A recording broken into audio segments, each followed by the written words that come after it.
This is how to use your repositional hoop if you have a brother machine. If you have a 4x4 brother machine, then your repositional hoop size is 4x6.75. If you have a 5x7 brother machine, then your repositional hoop size is 5x12. I have a brother SE1900, so I'll be using my 5x12 hoop.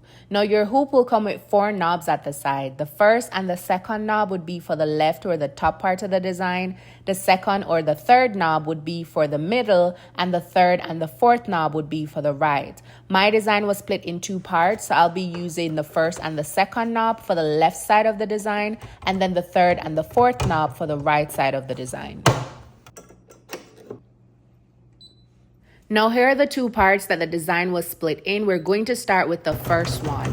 Once the first one is finished stitching, we're going to come out of that completely and go back to find our second design and then reposition the hoop to the third and the fourth knob.